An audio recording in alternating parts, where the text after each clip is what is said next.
So next we come to this bank of Jetmax cubes that are too high, and let's see how many wide it is. It is 4 wide, and I just have this first one pointing this way so that these drawers become more of my essentials. So as I'm scrapbooking over here, and I already told you that many of the things that I grab for the most are right here, the rest of the things that I grab for the most are right here, and I can also kind of twist over even more and hit those drawers right there as well. So I will show you what's in here. We have die cuts.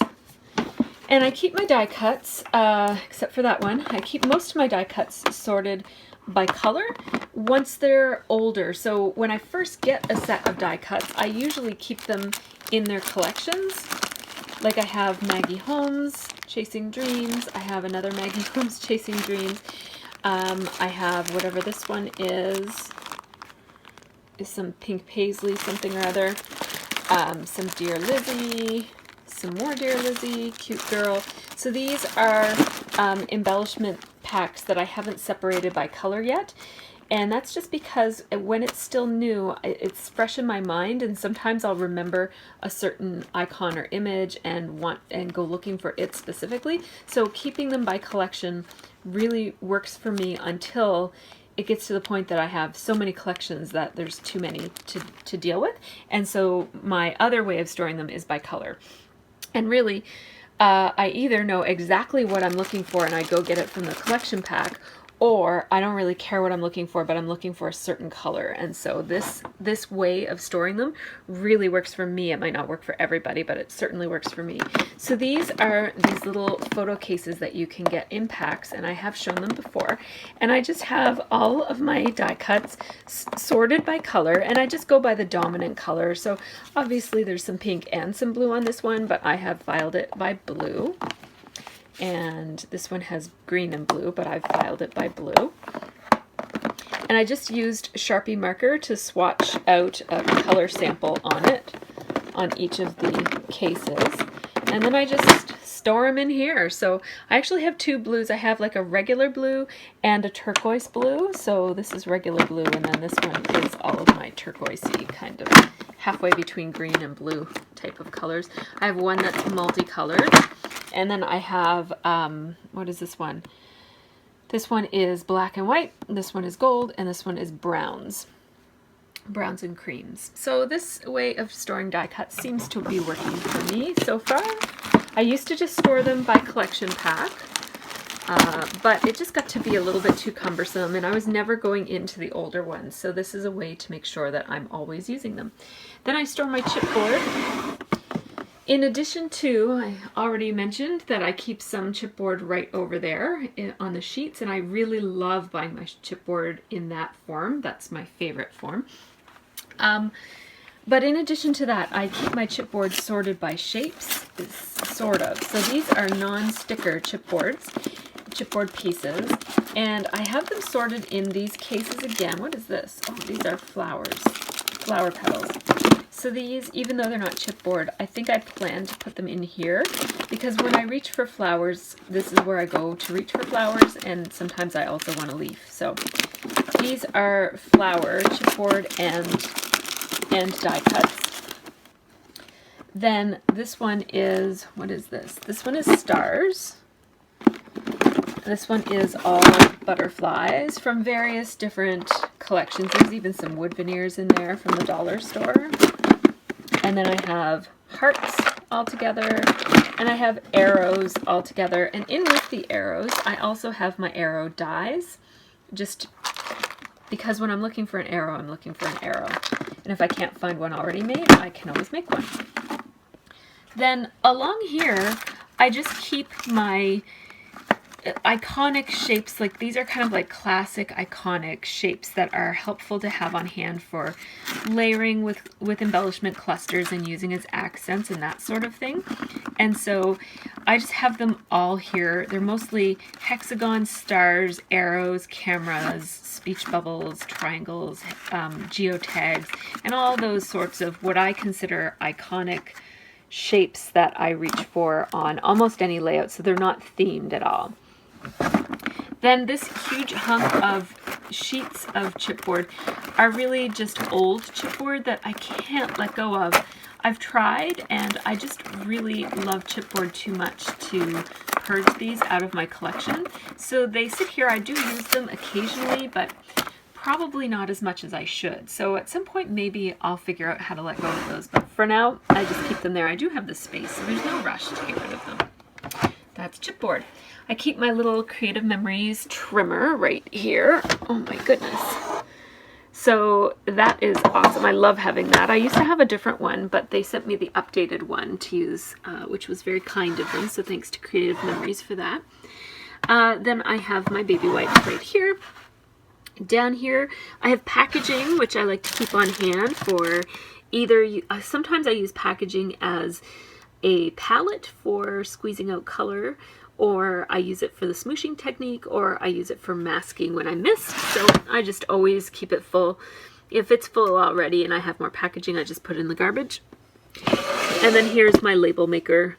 It doesn't really need to be right beside me, but it is because it can be. I had the drawer for it. So the top of this tower of cubes holds my We Are Memory Keepers Typecast typewriter. I have a review video of this, and this machine, I really, really love it. This is my second typewriter from We Are Memory Keepers. The first one that I got was actually broken in the box. It wasn't just that it didn't work the way that I wanted it to work. It didn't work at all. Like it was a defective typewriter. So it did take me quite a while to get another replacement one, just because they were very fast and prompt about offering me my money back and offering me another one, but I really didn't want another color. So I knew that I already had another typewriter to use while I waited patiently for this one to come. So I just decided to wait for it, and it did take a really, really long time. And I guess I could have asked for my money back, but I decided that I had already decided to buy it and really didn't want my money back. I just wanted the typewriter, so I waited. I really love it. It's really pretty. It's this beautiful mint green, and I do have a review that isn't on my channel at this point, but it should be pretty soon. It just isn't edited yet. So I'm happy to have that. And then in this tray is where I plan to keep like a little, sometimes I will find a piece of paper that's perfect for typing some journaling on, and I only need some of it, but it's still great paper for typing journaling. So my plan is to keep those scraps of journaling types of ledger paper and stuff like that I don't want to get lost in my supplies that are perfect for using in a typewriter. I'm going to use them. I'm going to store them right there. And I also have the instruction manual right there. And beside it, I keep my half-size sewing machine. It's a Kenmore, and it is the same as one of the older versions of the Genome Sew Mini. And from what I could tell online when I bought this one, it basically is the same machine. It's just rebranded as a Kenmore. And the cords for that are the cords that I keep right in that little machine, in that little storage bin right there. So when I'm using it, I just pick it up. It's super light. You can just pick it up by one hand, and I just kind of swing over there and plug it in and use it so that you guys can see on the process video. So now I have fully covered my little working pod. I call it a little pod because it feels like I kind of go in there, and it contains everything that I need to scrapbook and to make a process video, all right there at my fingertips. So that is the work pod. Now, right here, I have my Raskog, and my Raskog, I have a separate video about how I have it set up to hold my alphabets. All of my large title stickers are there. The blacks and whites are there, and the colors and browns and golds are there. And then on the bottom, I have some loose chipboard alphabets on one side, the side that you can't see. So that's that side right there. It does wheel pretty easily. So loose chipboard and wood veneer alphas there. And then on the other side are alphabet dies for cutting my own alphabets. Then this is my mixed media cart / cat bed. So my cats absolutely love coming in here and sleeping while I'm scrapbooking. My first idea was that this would be where I keep all of my scraps of deli paper and things that I've sort of been making with mixed media, but are more like the scraps of it that I could end up turning into pattern paper or something like that. But the cats quickly claimed that space, so I don't know if that is really feasible anymore. I do keep rolls of, these are ribbon rolls, but I keep a roll of paper towel and waxed paper on it instead. And then I relabeled these. All the labels are the proper labels now. So this one has mostly palettes or things that I could use as palettes and dishes and so on. And then this one, so this is all mixed media stuff. This one includes texture and tissue paper. So in addition to all of this tissue paper, some of which is these napkins from Jane Davenport, I also have this Ziploc bag that has all stuff that I use for texture inside of it, so that I can just grab that one bag when I'm doing mixed media and put it out on my desk. Then this is miscellaneous mixed media supplies, and this has either like some stuff from a class I took, some old ink pads that I don't mind terribly if they were to get messy with mixed media and stuff and whatnot, and just like basic general supplies. So that is my mixed media cart. Above it I have some more collectibles. So my dad used to make these wooden cars, and it was his hobby, not his profession, but he really enjoyed making them. And so a lot of these things are things that my dad made, but those wooden blocks are from my travels to New York City. I recently acquired all of the strawberry shortcakes that I had in my childhood. Stephanie Hart actually gave them to me, a really kind gift, because that was my first doll collection, was strawberry shortcake dolls. I used to save up my allowance, and then my dad would take me to the Canadian Tire in Sackville, and I would get a new strawberry shortcake doll every Friday or every couple. I guess I probably had to save up for 3 or 4 weeks in order to have enough, because I seem to recall them being like $7.99 or something, and I think I only got like $3 or $4 for my allowance at the time. And so anyhow, I was collecting those, but I wasn't playing with them. I would just buy them and set them up on a shelf. Like, I didn't really play with them. So these are not mine because I've moved around a lot and I don't have many of the things from my childhood at all. She and I were just kind of talking about how I don't have them and how I really wish I did, because it was kind of like my first doll collection and they're not all that expensive. And so she found them and bought them for me. And I think they were kind of like thrown in with some of the other things that she was buying anyways, or something. Anyhow, these have definitely been played with and they're not in the greatest shape, but I am going to go through, I just got them the other day from her, so I'm going to go through them all and clean their little outfits and clean them up and brush their hair and get them looking more like more of the condition that they were when I had them. But I just love having them there just because they're so retro and just remind me of my childhood and how much I used to love those cute little dolls and their cute little clothes. So anyhow, that's just storage stuff, and those are from Michael's as well. They're part of that same Recollections Cube collection. So this next tower has 3 cubes in it. And this one is the cubes that have 3 shelves and then some divided shelves on the other side, although I have it a little bit modified. So this is all mixed, mostly, well, this is some mixed media stuff. So up here I have my 12 by 12 Misty tool because it doesn't fit anywhere else. And then I have some masks. These are 2 masks that I made for my jelly plate. I have my giant jelly plate, and don't I also have my smaller jelly plate here? Oh, there's my smaller jelly plate right there. So I have my giant jelly plate and my wheel of wonder, which helps me if I want to challenge myself for using certain supplies.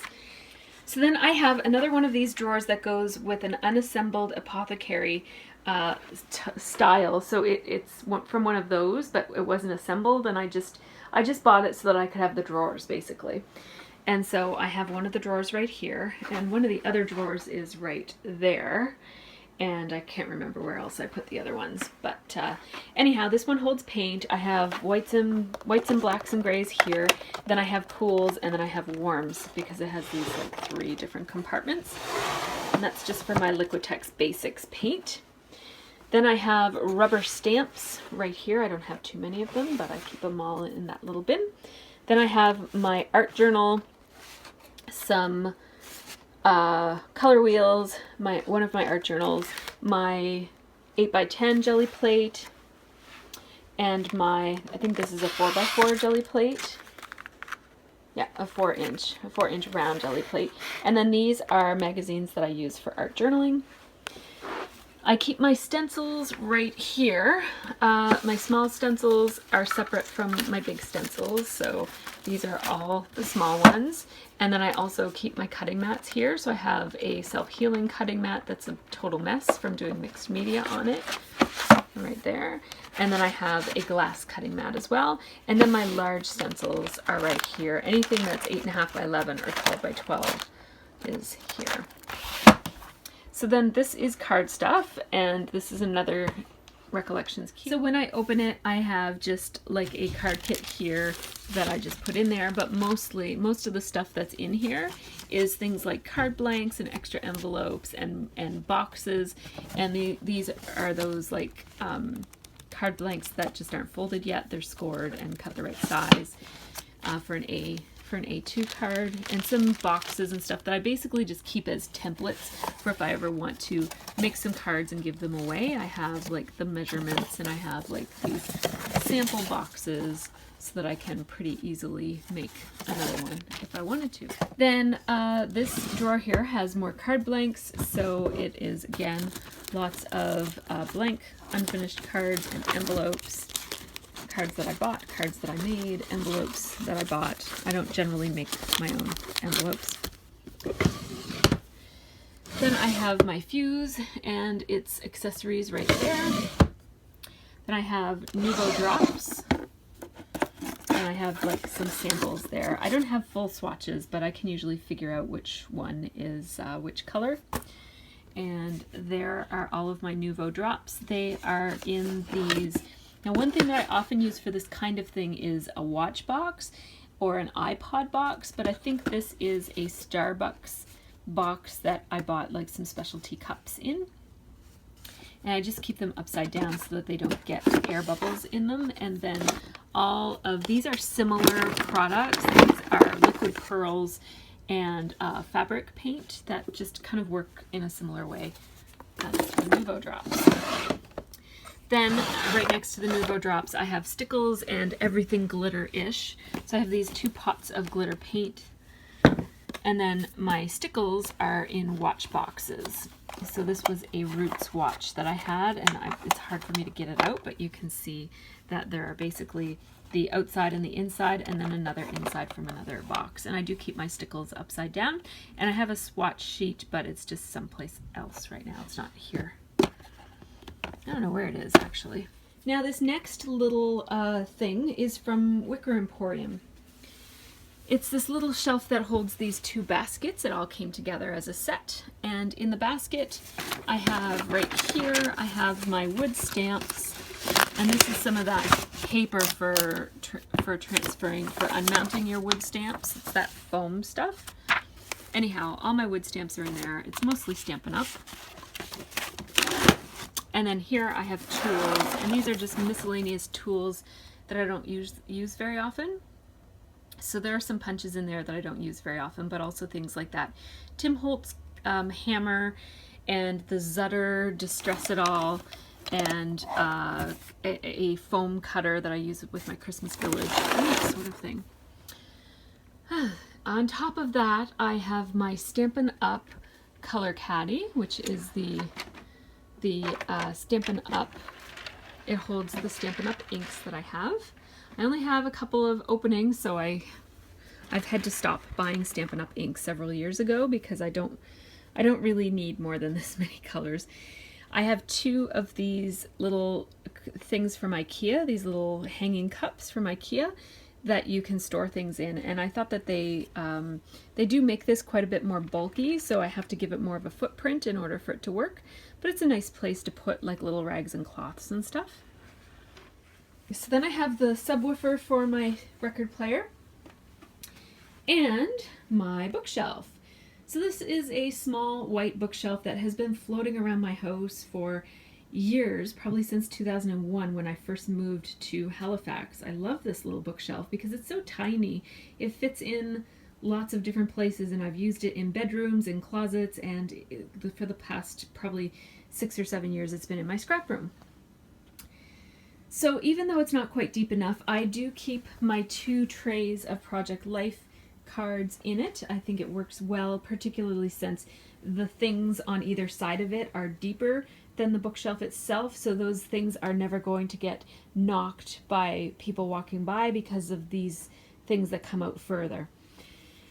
So that works quite well. And then I have all of my inspiration books and art journal books that are either completed or not started yet, and magazines and stuff. I only keep the magazines that I've been in, so all of those Canadian Scrapbooker magazines, it's now Creative Scrapbooker, I have those because I was either on the cover or inside of the pages of them. Not because I don't like that magazine, but just because I subscribed to it for several years, and I just had so many copies of it that I just couldn't keep them all. So that's what I'm very egocentric. I had to keep the copies of the ones that I was in. So then on top of that little bookshelf are my heart punches, and they're just arranged from the biggest to the smallest. And I will talk about these other shelves in a few minutes, but first let me go back and show you guys this side of this little hallway. So I've talked about the right side of the hallway, now let's talk about the left side of the hallway. So we have these cubes, more cubes. I'm all about the cubes. I love being able to reassemble them and reconfigure them as I go. So right here, this is all mostly mixed media stuff. So I have like tracing paper and carbon paper and watercolor paper and some coloring sheets of watercolor paper. This is my small art journal and my larger art journal. And then these are foam stamps. So oh, but there's also some rubber. So these are some Vicky Bouton new stamps that I just didn't put away in the right place. Those just need to find their proper home. And then this case here has all mark making tools in it. It's not very full, but it just has a bunch of stuff that I could use for making marks on paper, like repetitive marks.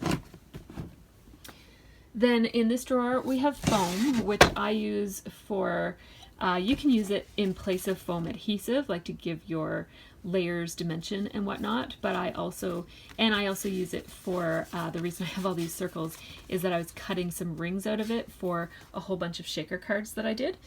And also I use the pink for doll customizing, so I always have pink foam on hand. Then this is all things that I might use in my traveler's notebook. I've just started doing a traveler's notebook, so I don't have a ton of supplies dedicated to it, but I have just a few. This is all coloring stuff, and really what it boils down to is it's travel coloring stuff. So it's cases and bags and things that I might want to put my coloring in, as well as those little nibs. And I also have what is this stuff called again? Gamsol. For blending colored pencils. Yeah, so moving on to the next cube, we have 3 drawers, and this one has craft paint. So I try to dab a little sample on the tops of any of the craft paints that I have that don't already come with a sample on the top of it. There's also some distress ink and random things that are kind of craft-ish. And then I have heavy body paints, which these are not heavy body paints, but I have them in here just, I don't know why, because I guess they sort of landed there. Then this is all watercolor, mostly watercolor pads and loose paper and scraps and stuff. And this is a mixed media. This is not watercolor paper, but it's still specialty mixed media paper. Then this is all of my non 12 by 12 sassafras embellishments that I have. And then at the bottom there's actually non-sassafras embellishments that I don't know why they're there, but anyhow. Then I have cards that I have made. So these are all cards that I've made. Pretty self-explanatory. Then these are photos that I have either I've printed them all or had them sent out to be printed, or somebody gave them to me or whatever.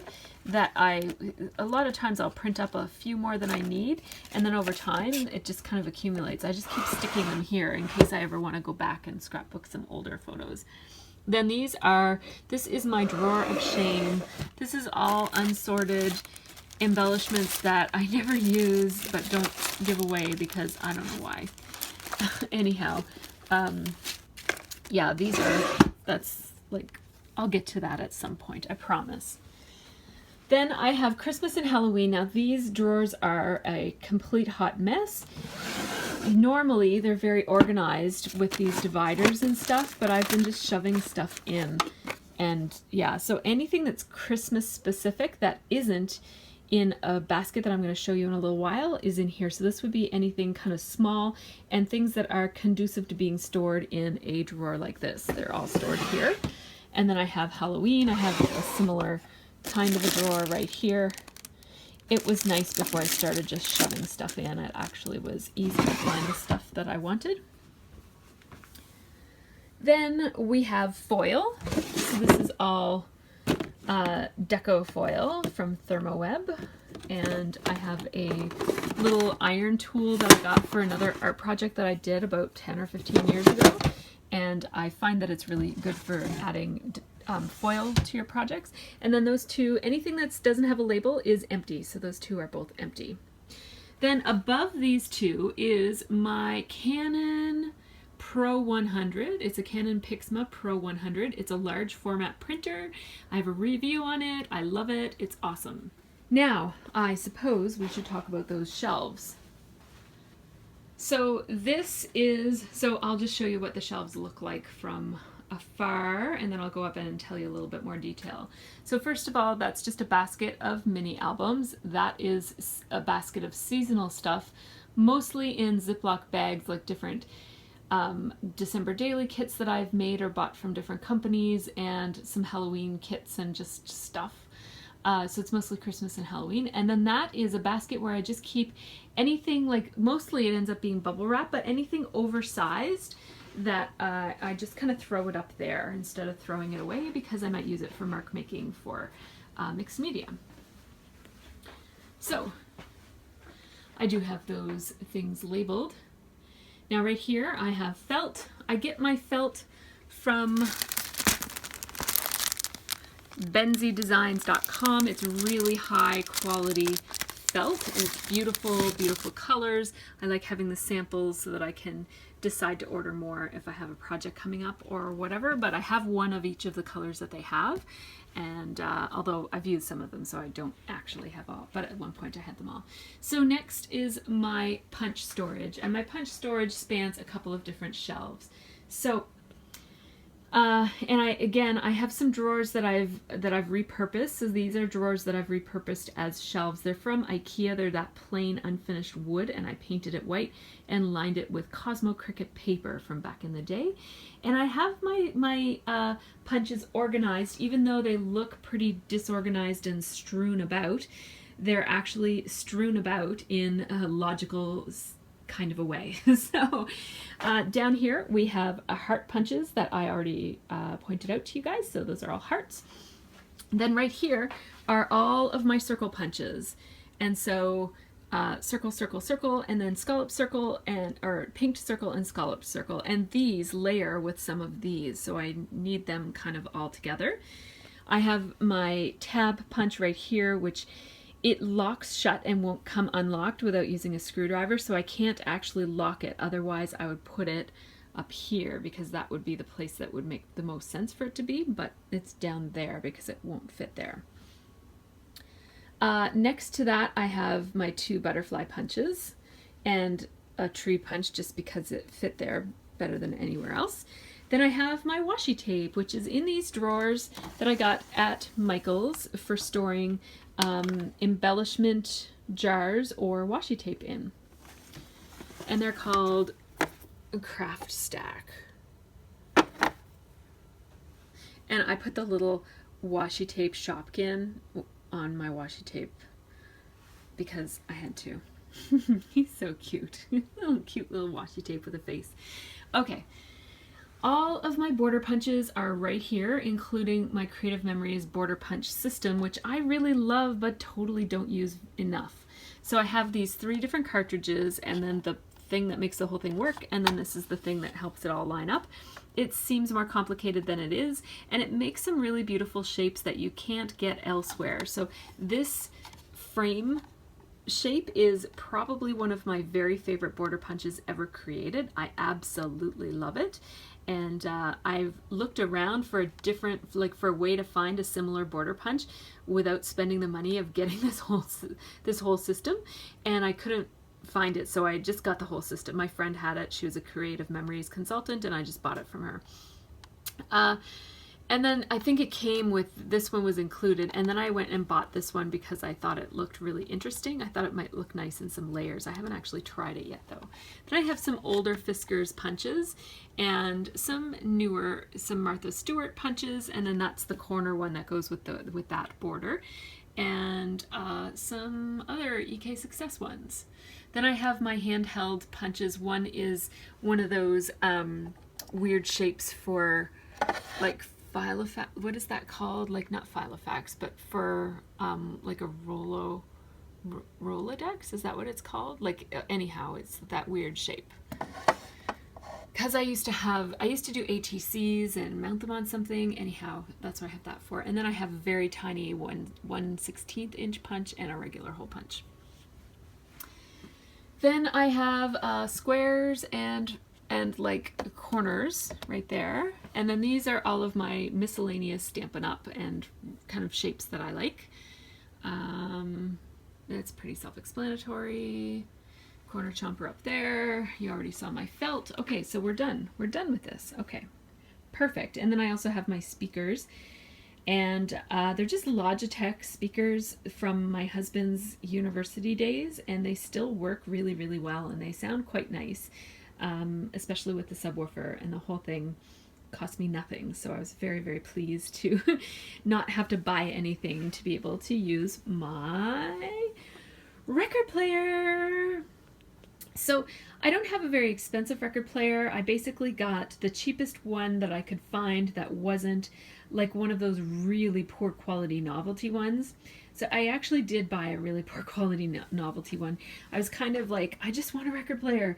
So I got one, and immediately, like even before I got it, like I had post-consumer dissonance about it. Like it hadn't even arrived yet, and I was thinking, I'm not gonna like this. It's really cute, but I'm not gonna like the sound of it. Sure enough, it just sounded kind of weird and you couldn't really control the speed of the records very well. So I got this one. And I think that this is a company that was making record players back when I used to play when I used to have records the first time around. TEAC. I don't know anything about that brand, but Teak maybe. Anyhow, this record player is awesome. It didn't cost too much money. I got it on sale at Best Buy. I think it was like $200, and it sounds really good to me. I am no audiophile, so as long as I can hear the sound and it sounds decent, I'm happy with it. So I have probably the most eclectic record collection ever. 3 completely different records. But I'm really happy to have 3 records that I can play over and over and over again. But I don't listen to music every single time I'm in here, so that's okay.